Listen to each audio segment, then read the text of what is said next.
Good evening.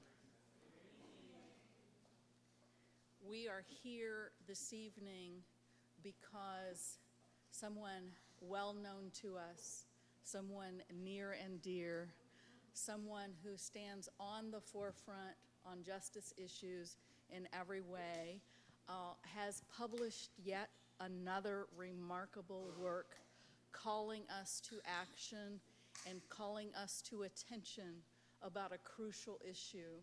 So we're delighted to have our friend and colleague and teacher and former president here tonight, Susan Brooks Thistlethwaite, to talk a bit about her new book, Women's Bodies as Battlefield, and I have a signed copy, which I'm very happy about. Susan, I know you've been doing book events all over the country, and now you're home, and we look forward to hearing from you tonight. Thank you.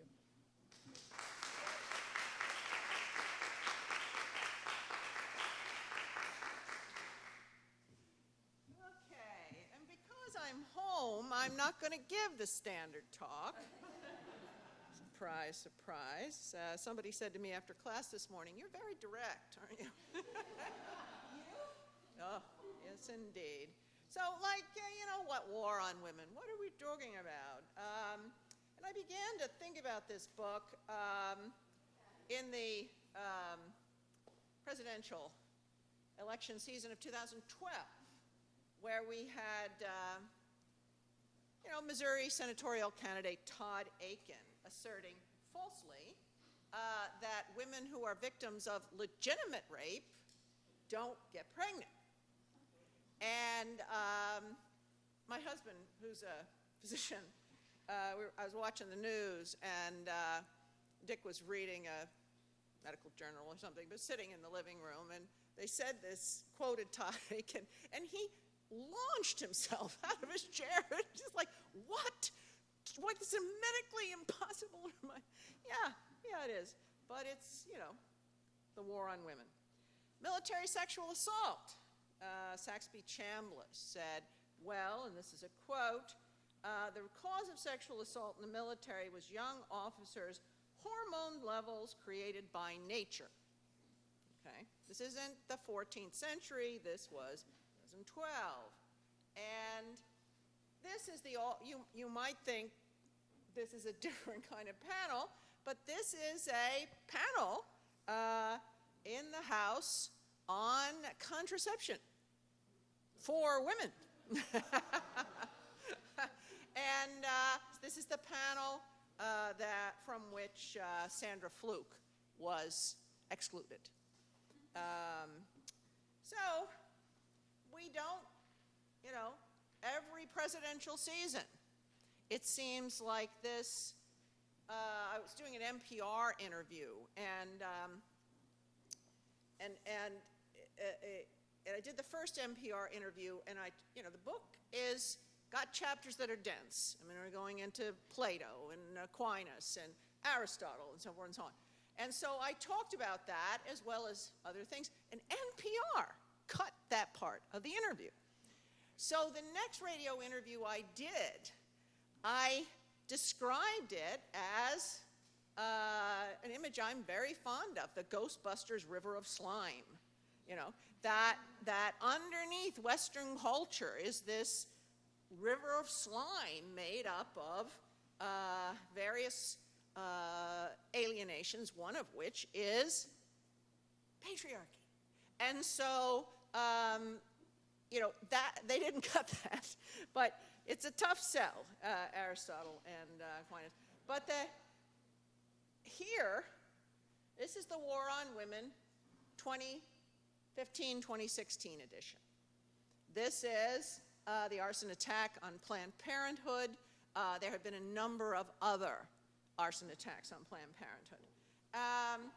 And ostensibly, I write in the column, this is about abortion. But it is really about, in my view, the dangerous shaming and blaming of women that has been carried along through certain streams of Christian theology for millennia. Eve is the first sinner. Mary Magdalene, not a prostitute, but accused of being a prostitute. The Magna Peccatrix, the biggest sinner. Through Augustine, Aquinas, today Christian evangelicalism, women are sinful, they are rebellious, and I argue in the book that is one of the just battering traditions, like just war, that is used. You must discipline women because they are rebellious, and that's the Christian husband's duty. So I take a lot of that just battering tradition, and I use it also to critique the just war tradition. And as many of you know, President Carter endorsed my book. We're doing a book event at Friday at the Carter Center in Atlanta, and President Carter doesn't do email. He believes, and probably rightly so, that all of his emails are being read. And so, but he sent me a note saying, just war theory had it coming after he read the book. So, but this line of thinking, fortunately there are others, right? But this line of thinking is that women's bodies, minds, and spirits should be under male control. And that women are lesser, physically, morally, spiritually. A book that I really like is the American Catholic Bishop's Pastoral, The Challenge of Peace, God's Promise and Our Response. But there is a section in that book where the Catholic bishops acknowledge that someone might follow orders and launch a nuclear attack, and they had the right of conscience. And there is a footnote that says this is different from women, and this is the word, wantonly ending pregnancies. It's a sexual word. It's a so women don't have a right of conscience. You can nuke a city, and it's the right of conscience because you have to follow orders. You can end a pregnancy, no right of conscience, and it's wanton. So, book, all right? It's actually a war. This is a war. The cover is from Bolivia, which has the highest rates of femicide in Latin America. This is killing women because they are women. That's the word femicide means. And so to make it visible, the women who've been murdered, their names are written on these paper crosses, and they're woven into fences, particularly near areas where they have been killed, but not exclusively. And it's not just any kind of a war, though. It's a dirty war. So, you know, war is also changed. War is not like two armies meeting on a battlefield like World War I, and then they've got trenches and they lob shells at each other. War today is totally different from that. Far more civilian casualties. What did we learn from even the intercept leak on drone wars? 90% of the people killed in drone attacks are civilians. Mostly women, children, and the elderly, actually. Violence is a common instrument of war, but women's bodies as battlefields, this is not a metaphor. It's the literal truth. And this is from Jeremy Scahill's book, Dirty Wars, The World is a Battlefield. So when you think, I mean, who dies in drone wars? Who dies in drone wars? The civilians, the poor.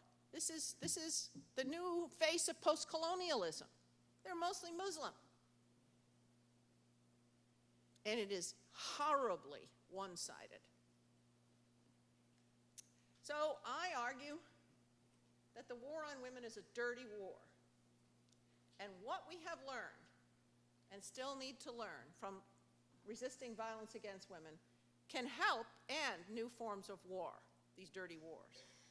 And what we learn about ending war today should be applied to ending the war on women. So I'm trying to have there be more exchange of ideas between the peace movement and the movement to end violence against women.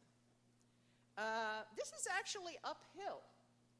So I've done a number of book events where the people holding the book event invite these constituencies. I did one in Boulder. It was women's groups, battered women's groups, rape crisis groups, anti-war groups. I mean, it was Boulder, right? So, and churches. And I asked them, have you ever met the others before? And they said no.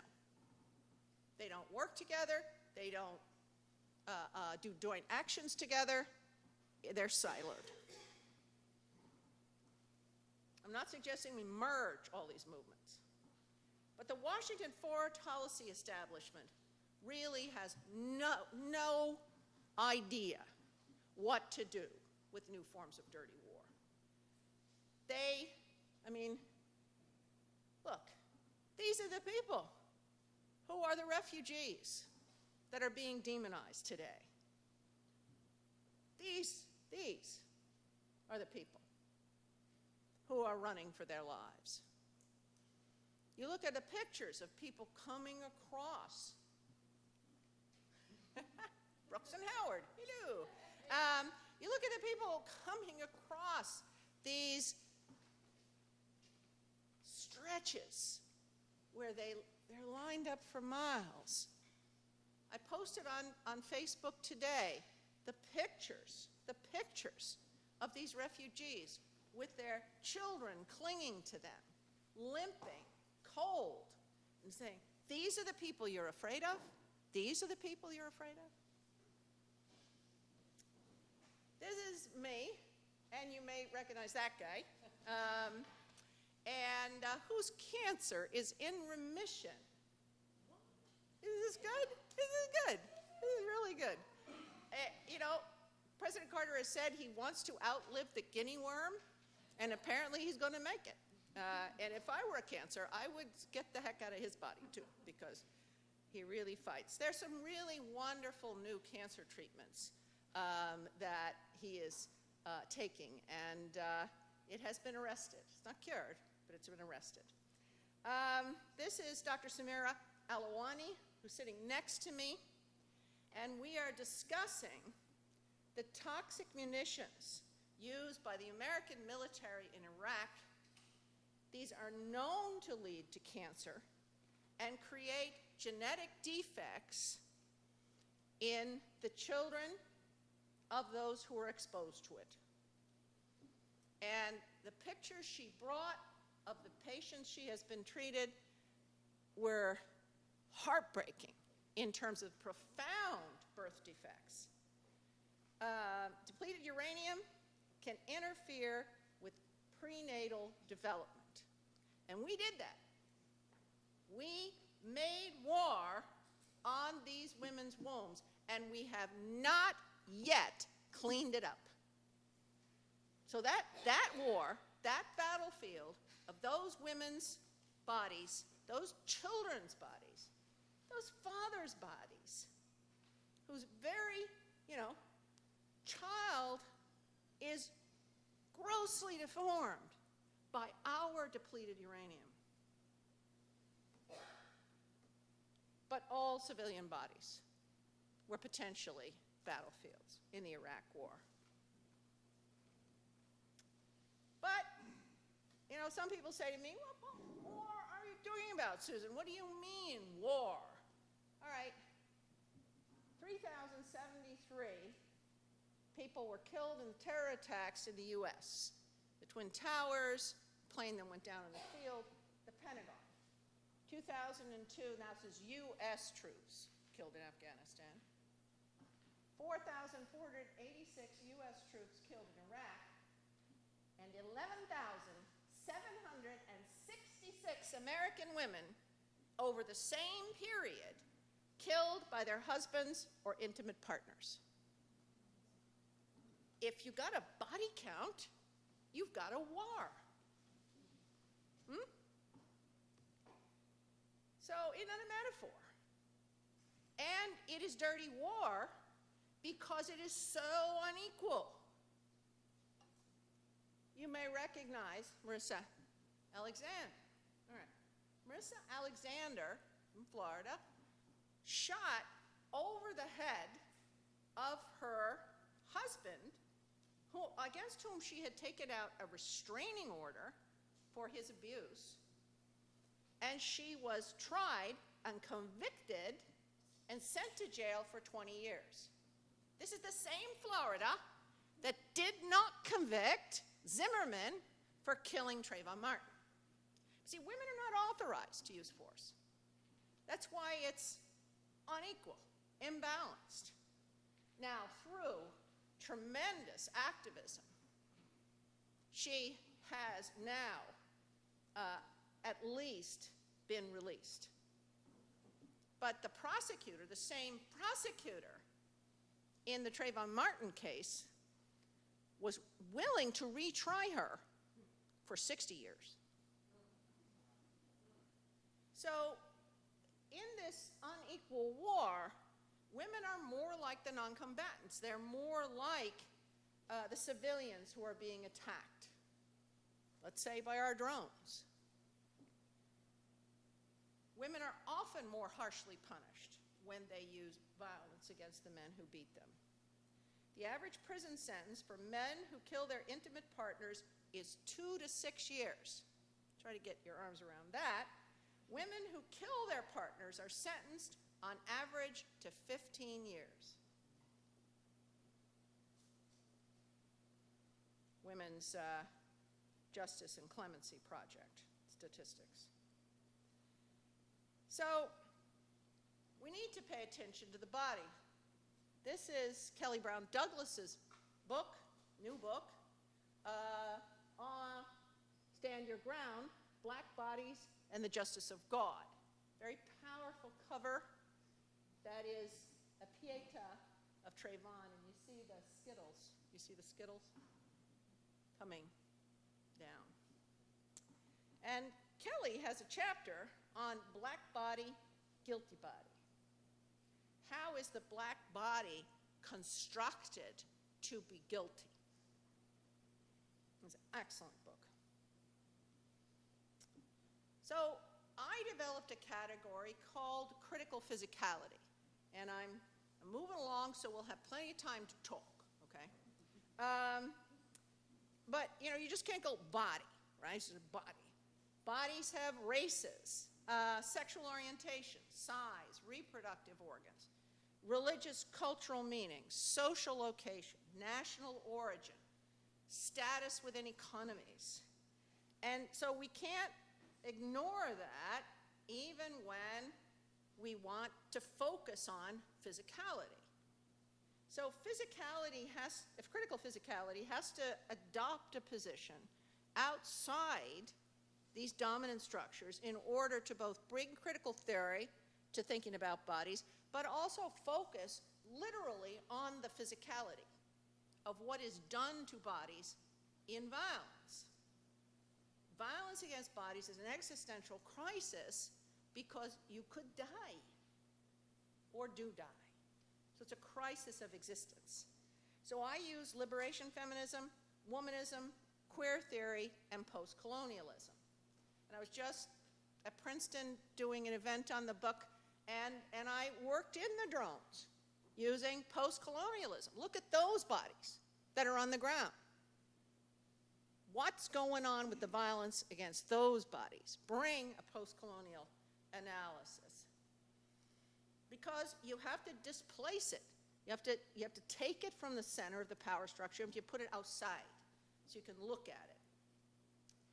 And because, it's a big theme in the book, and I'm not going to go to in at great length, but violence against women is normalized.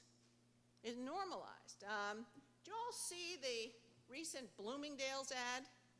No, it's from the audience. I should have put it in the PowerPoint, but you've got to add two people are dressed up for Christmas parties, and I mean, it's not funny. It's so horrible. It's, all right, and the woman is happy looking, and she's wearing this nice outfit. Looks like a kind of an office party. And the guy behind her, who looks just like Mr. Gray from 50 Shades of Grey, is behind her, and he's frowning, and the thing says, "Put something in your friend's eggnog." Yeah, look at Rachel's face.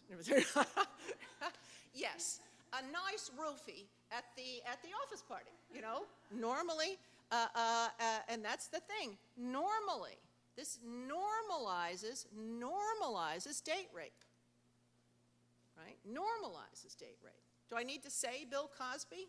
50 women have said he has done this to them. Normal, and how normal is constructed. This is why queer theory is so helpful. You have to deconstruct the normal. How does the normal get sustained when it's so gross, so offensive?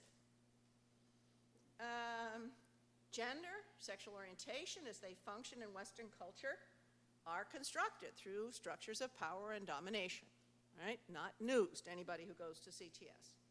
And unequal social relations are produced, maintained, policed, punished if you transgress the boundaries of the normal. You get punished.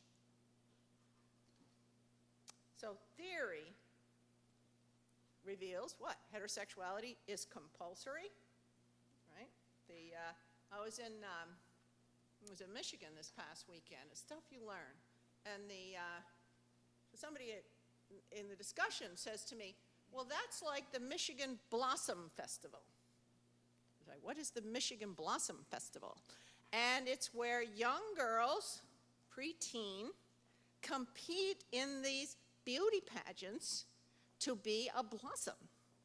And it's another, I mean, these folks, you know, they're the folks coming to hear me. So these are folks who say, "I never let my daughter do it, I'm opposed to it." But it's pitched as a scholarship program. But a man in the audience said he went to the people who organized the Blossom Festival and said, "So do you check their school grades?" Right? No, certainly not. But so there's this, and they're saying to me, "How do we derail the Blossom Festival?"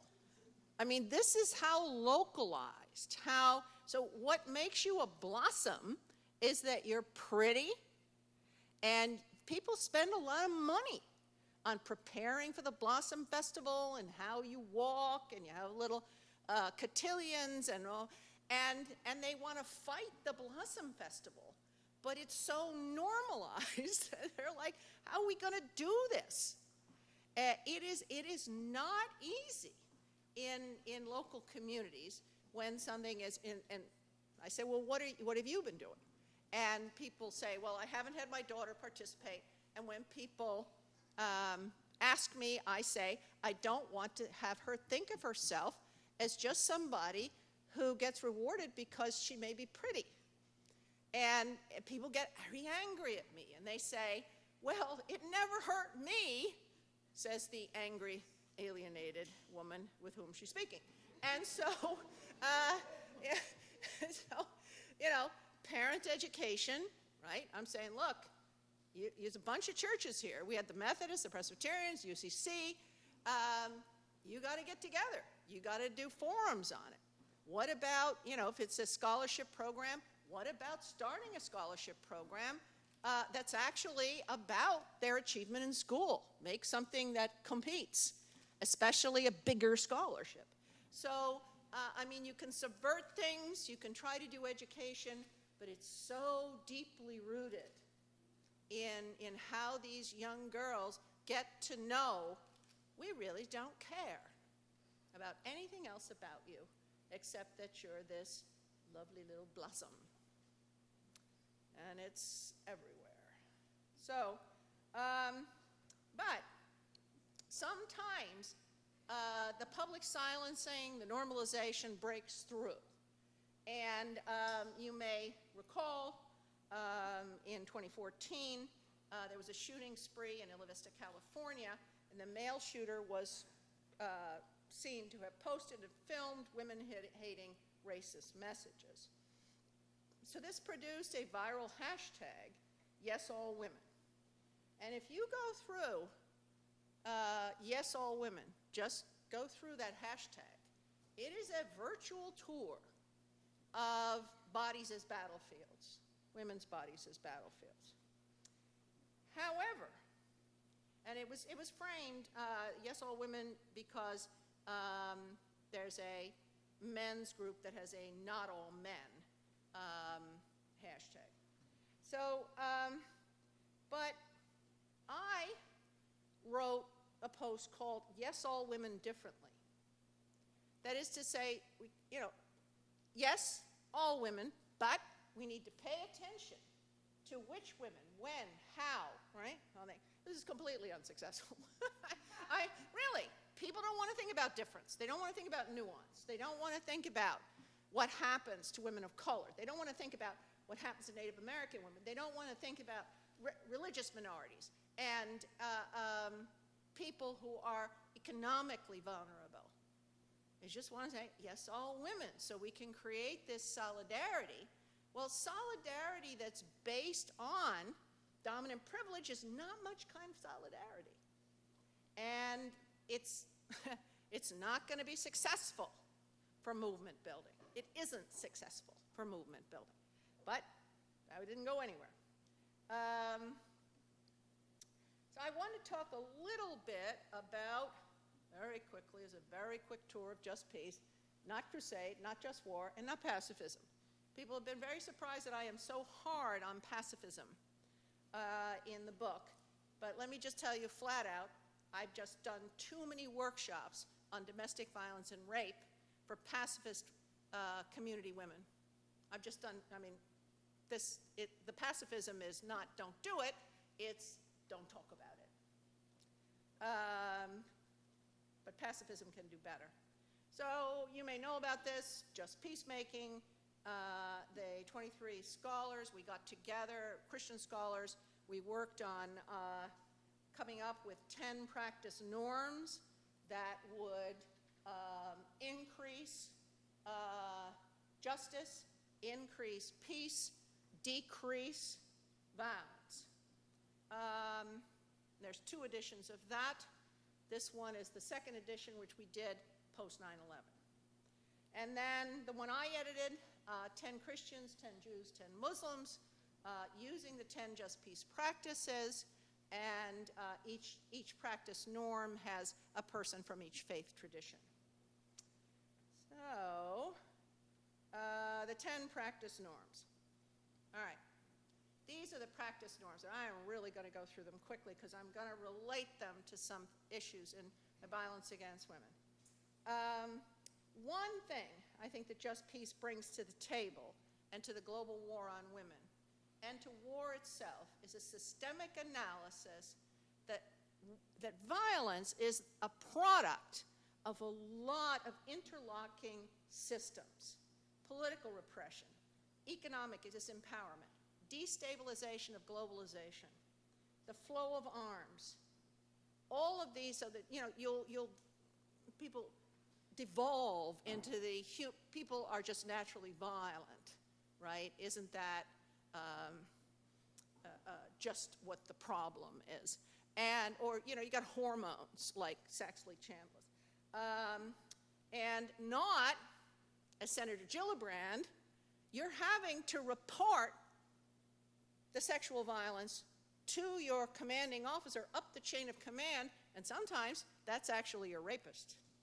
So, and I want to, all right, hustling, it's never my best thing. But, all right, I want to talk about globalization. I want to talk about how women's safety and well-being gets used as a pretext for war, and it's just really a bunch of baloney. There was the rhetoric of saving Afghan women that produced flights of civilizational clashes, and the fundamentals of good versus evil, the freedom-loving West, and the fundamentalist tyranny, the Afghan government. All of this was symbolized in the bad treatment of Afghan women.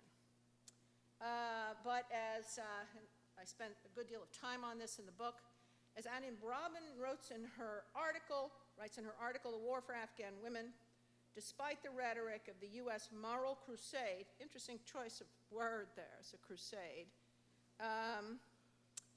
for the liberation of Afghan women, women's actual security and empowerment have never been prioritized in the decision-making and the peacekeeping processes on the policy or grassroots level in the war in Afghanistan.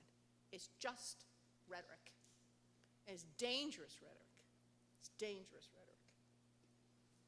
This distorted view that conquest is about rescuing women, which was also used extensively in the genocide against Native Americans, right? They were going to save them from the bad Native American men and their bad pagan practices and so forth. I quote a bunch of that stuff as well.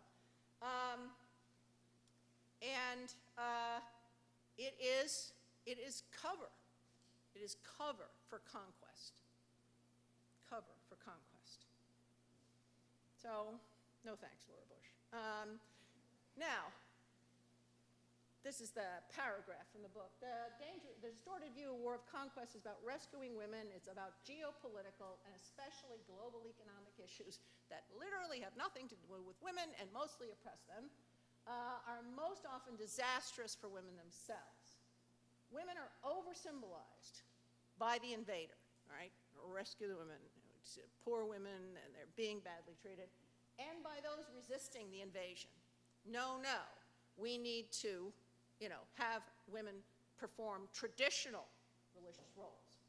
Their bodies become intensively contested as a real struggle. I mean, literally, pulled apart. So, rescuing women, not a just peace practice.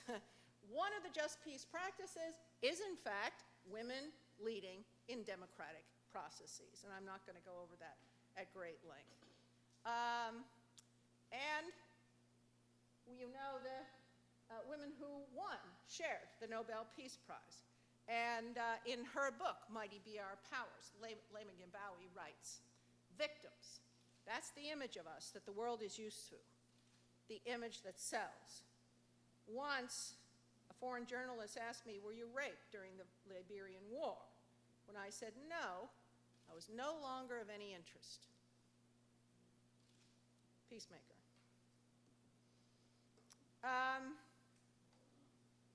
The militarization of police.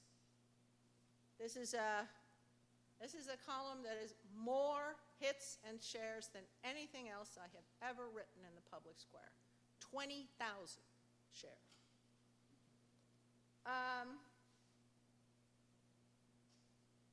Who could watch that and not literally fear for this child's life?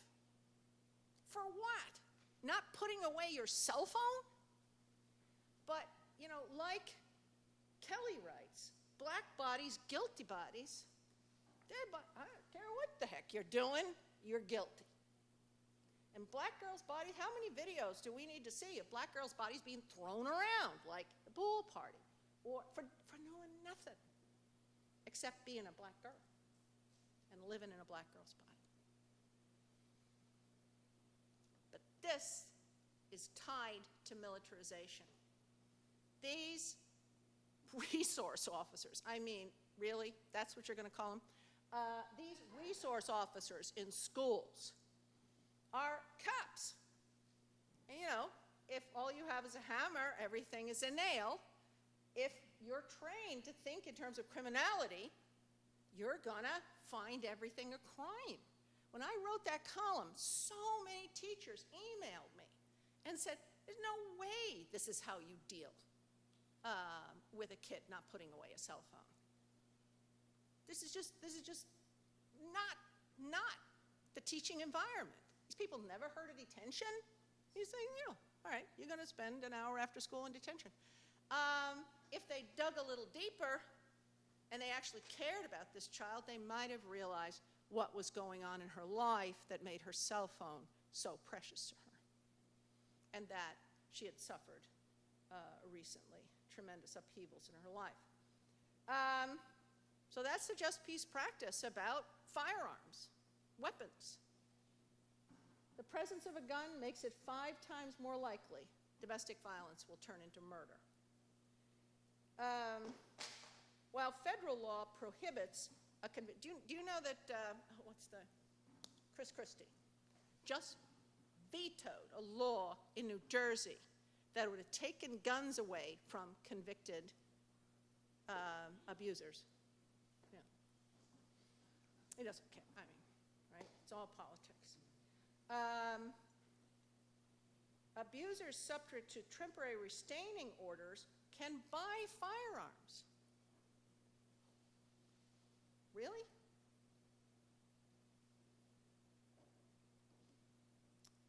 Now, something positive that you all can participate in your leadership roles. This is 16 days. Anybody heard of 16 days? This is a period from middle of November to December 10th, and it's now in 80 countries. If you just go and Google 16 days, you'll find all these activities that relate peace in the home to peace in the world, connecting militarism with violence against women. I mean, it's really, really a powerful program. There's lots of videos of activities that people around the world have done. And it's all grassroots. It's all locally sourced. And I was on the fence about this next thing. But I thought, you know, it's CTS, why not? I'm going to talk about my next book, which Kelly Brown Douglas and I are doing together. Well, that was actually the summary. Okay. The war on women, war and the war on women are merging. The body is the battlefield in contemporary war. Many of the same mechanisms that support violence against women support war, and vice versa. But these are not the same when you subject them to the lens of critical physicality. Strategies preventing war, reducing conflict, and ending intimate violence will not be effective. We could actually just write are not effective without deeper and more complex analyses of race, class, sex, gender, and national origin. So Kelly and I started talking. She endorsed my book. I endorsed her book.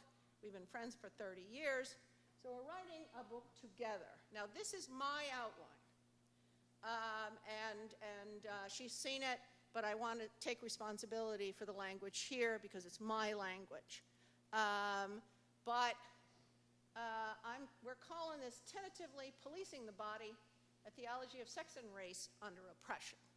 So we're going to try to do theological anthropology from the perspective of, rather than abstract understandings of persons, we're going to look at the body when it's subjected to force or the threat of force and make that the primary theological consideration.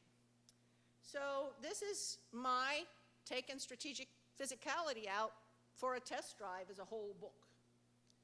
So these are the tentative, very tentative chapters. This is part 1.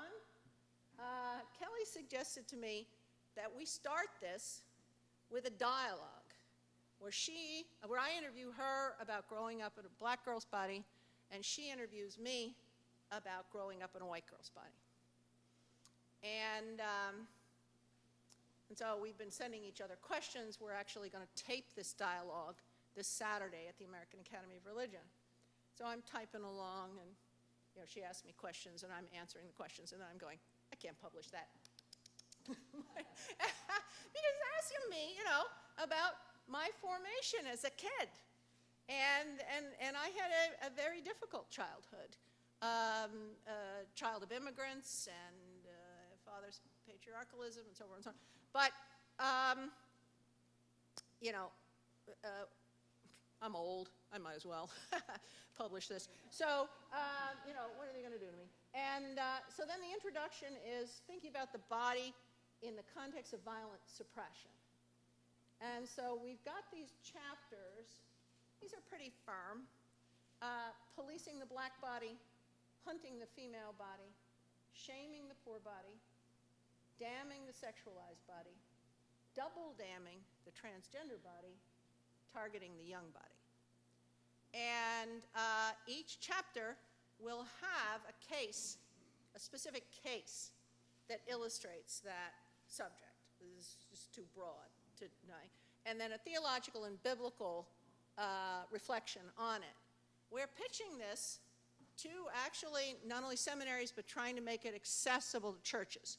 So each chapter will stand alone. You could use it alone. And then the second part is resistance survival, bodies in motions, but bodies in resistance movements. What changes about your body when you participate in a resistance movement? New theology of the body, embodied justice, and then bodies without boundaries, the conclusion. So, I don't know, every book changes as you work it through. But both the logic of Kelly's black body, guilty body, and my strategic physicality, we felt over not only reading each other's books, but also then talking at great length about our times has led me to this. So I think there's a lot in strategic physicality, but we need to explore it. So we've got 20 minutes, and it's exactly on time. So you've got to be in class by 6:30. So there's a microphone. So please go to the microphone for your question so that the people watching this on streaming video can, do we have people tweeting in questions? Tweet to CTS Live. Okay, tweet to CTS Live if you have a question and you're on streaming video. So please, when you stand up and you have a point or you want to engage issues, please say your name, who you are.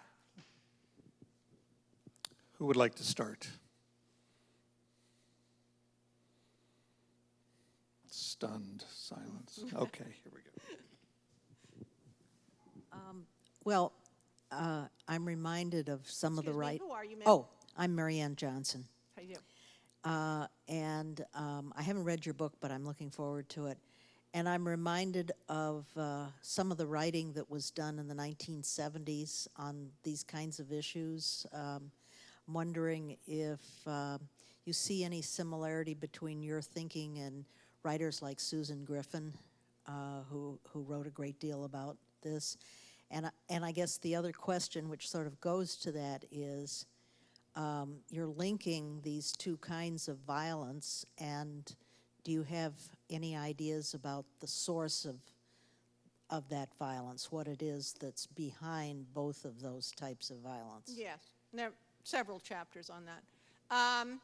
Yes and no, and in part of setting up my argument, I argue that, and I mentioned Griffin by name, as well as other feminist writers of that period, universalized the category of women.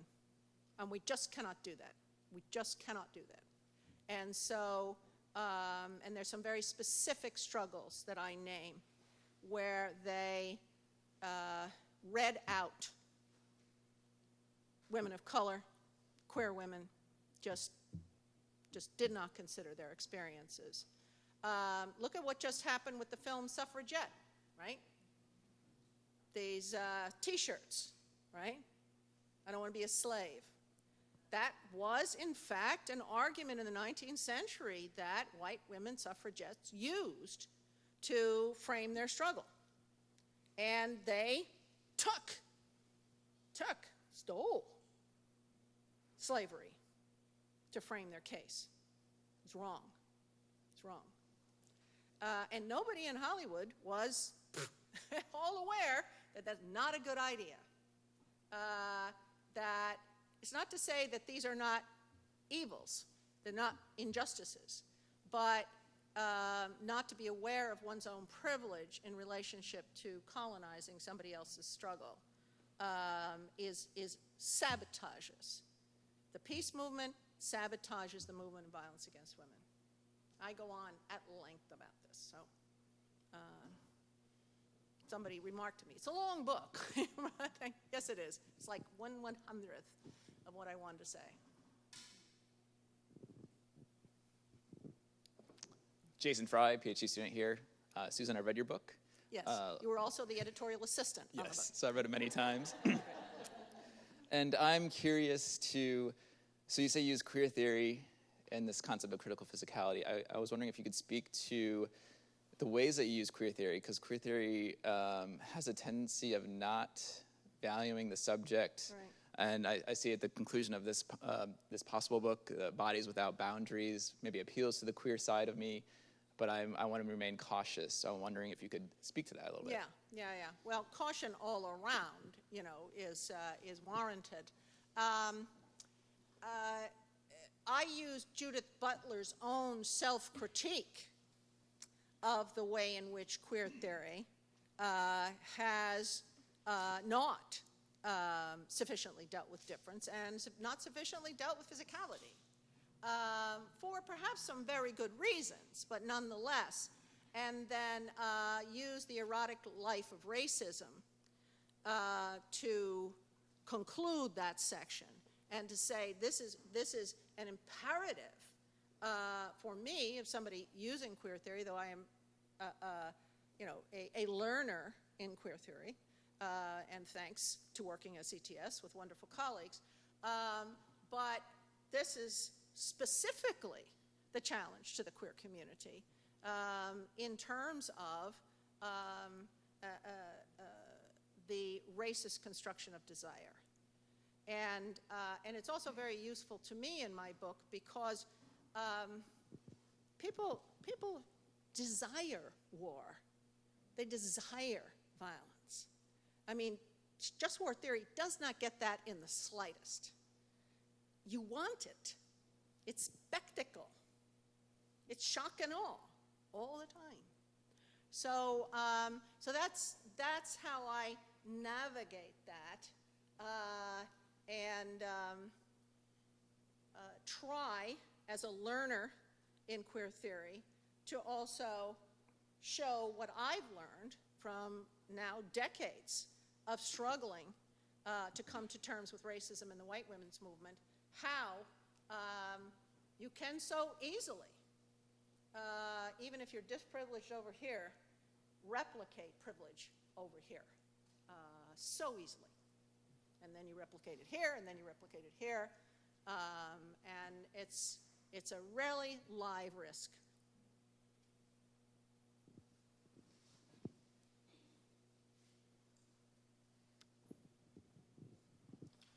I'm Karen Walker McClure. And you said what we learn about ending war today should be applied to ending war on women. Can you talk about that a little bit, please? Sure. That's the Just Peace practices. In fact, the last Just Peace practice, which is grassroots movements. When I talk on college campuses about the Just Peace paradigm, I usually start with that one and call it How to End War in Your Spare Time. Because what is most effective in terms of anti-war work is not the policy level people. It is grassroots movements that have demanded, it's not just war, I mean this is climate change, this is racism, this is many things, but it is grassroots movement is the foundation of the Just Peace paradigm. And I am saying we are ineffective at building a complex movement to end violence against women, to end war, because we will not deal with these differences. And I mean, to be very specific about the peace movement, Rita Brock and I talked about this many times. We have Rita Nakashima Brock, who I did the prostitution book with, who is now doing soul repair. Very fine work. Rita and I have both said we have never been treated in a sexist a fashion as we have been in the peace movement. Hands down. And I don't mean in the 70s, which was egregious, right? They hand you stuff to mimeograph it. It's like, really, guys? But I did a peace conference that shall remain nameless. And, you know, I am not a person who is willing to be quiet. And so, you know, we get the agenda. I'm invited to speak, and the faith panel was all women. And the policy panels, I mean, 4 or 5 of them were all men. I was like, that's not happening. I'm a person of faith, but I've also written a white paper criticizing the use of drone, just war theory in relationship to drone war. So that's what I thought I'm speaking on, and put me on the policy panel. And what are you doing? You have no people of color at this conference. I mean, it's just, right. I mean, it's just, so, but you fight back, you know. Hopefully you get the agenda. Always ask for the agenda early, you know what I'm saying? So that you can tear it up and send it back to them. But this is just over and over and over again, you know. And that's 2 years ago. So I think the way in which movements can have a very powerful impact. I mean, you cannot overestimate that. But for movements to be effective across a spectrum of society, you've got to be able to deal with difference. You've got to be able to recognize privilege. You've got to be able to change. You've got to, right? And it's tough. You know, people of privilege are used to exercising. And so it's, you know, it's hard. And that applies to the women's movement tremendously. Dennis. I'm Dennis Cohn. I'm a recent CTS graduate under Susan's supervision for a PhD dissertation. Thanks for this book. I think it models for us an integrated and comprehensive approach that tries to pull together a number of problems and look for a total kind of analysis. My question this evening comes out of background in research of people like Steven Pinker, who looks at trends in violence. And I'm wondering if you have any data or looked at that at all of trends in violence toward women. Is it rising or falling in different places? Where are we headed in terms of the movement of history? I get asked that question a lot, Dennis, actually. I start with a WHO study, World Health Organization study. And they did, I think I'm going to say 75 countries. The study is available online. It came out last year. But it's lengthy and extensive. Interviews with women and girls around the world about their experiencing one or more forms of violence. And 33% of women in 75 countries said that they had experienced one or more serious incidents of violence. So we have data that is widespread. Now, there are people who think that violence against women appears to be going up because it is more visible. I don't think that's true. I think it is visible in a voyeuristic sense. And so it's consumed, like the Bloomingdale's ad, right? But that you have to look at the interplay of violence against women relative to economics. Violence against women always goes up in many categories in terms of race, especially in economic status during recessions. So we had a huge uptick in violence against women during the recession. Right after Katrina, I hustled on down with Habitat for Humanity to try to volunteer, I did volunteer to help rebuild the battered women's shelters that had been destroyed during Katrina. So, because social upheaval tends to increase not only domestic violence, but also rape and sexual assault. So, I mean, just think of the upheavals the world is in today. So it's, you know, just take it as a rough number, 33.3%.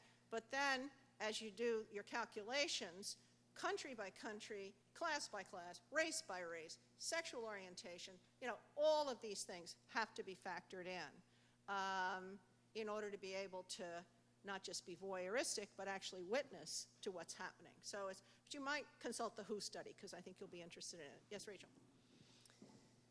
So my brain starts to hurt when I think about the cyclical and intersectional connections of eros and violence.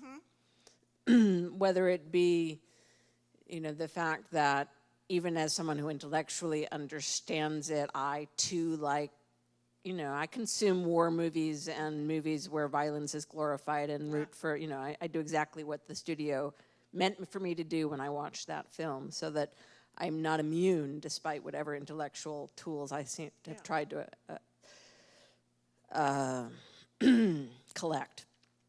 Or the fetishization of women's bodies, hair, dress, etc.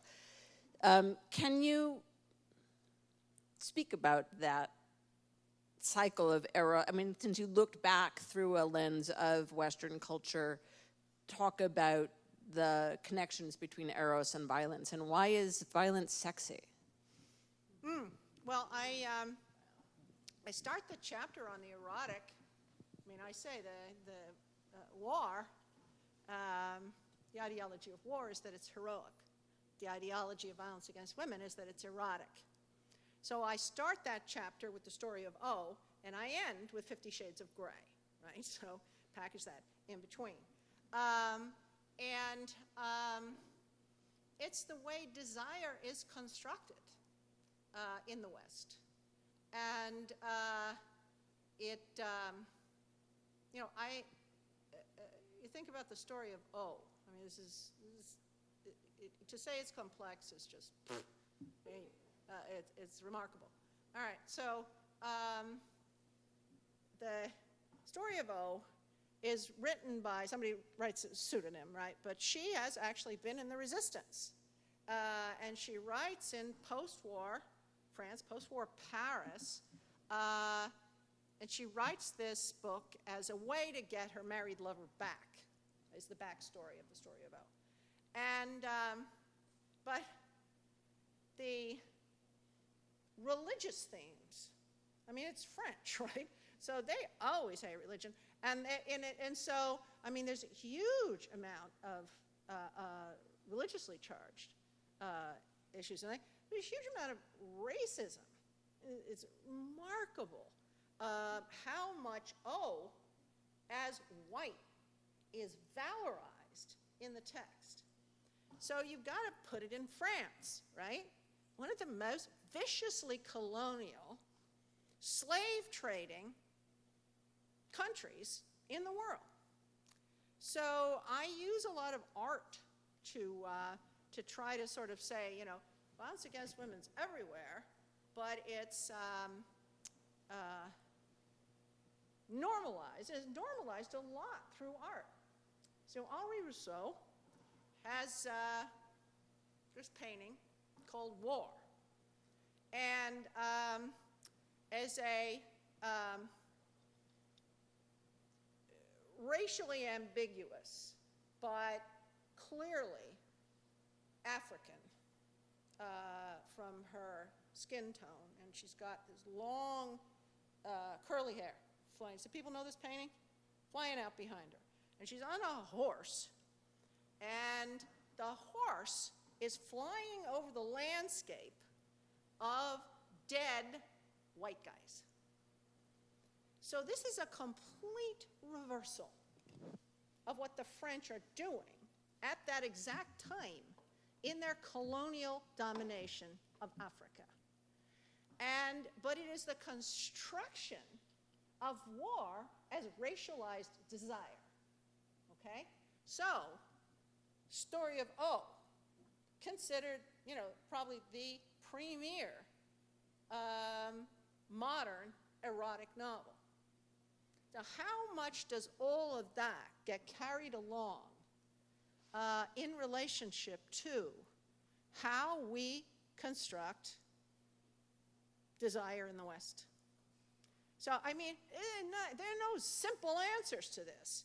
But when you begin to peel back the layers on who does what in create, now I actually think 50 Shades of Grey is about economics. If Mr. Gray lived in a trailer park and was a plumber, there was no erotics. There's just no erotics. And so it's his money, right? It's his money. It's his money that's sexy. He's a billionaire. I mean, look at actual billionaires. The Koch brothers, really? That's not sexy. Sheldon Adelson, even worse, right? This is so not sexy. So it's a fantasy, but it's a fantasy of capitalism, right? It's uber capitalism eroticized. And it's written in at least the story of O's written pretty well. But, I mean, just at the beginning of the 50 Shades of Grey, the young woman substitutes for a friend. Is she writing for the college paper? And she comes in. She's really, really worried because she's having a bad hair day. And that occupies a page and a half. And I'm going, where the hell is the sex? It's just like, it's awful. And, but, it's not about that. It's about, what was that show on TV? Dirty Sexy Money, right? Dirty Sexy Money. It's about economics. So, we have to take our reading strategies, that we teach here, and we have to apply them to how this is so deep, that you can sell clothes at Bloomingdale's with a date rape drug. And it's time for you all to go to class. Thank you. Oh, yeah. Did you have a question, Geraldine? Okay. All right. We'll talk over here. All right. Well, let's, once again, you already have, but let's thank Susan again for her presentation and for her work and for sharing it with us.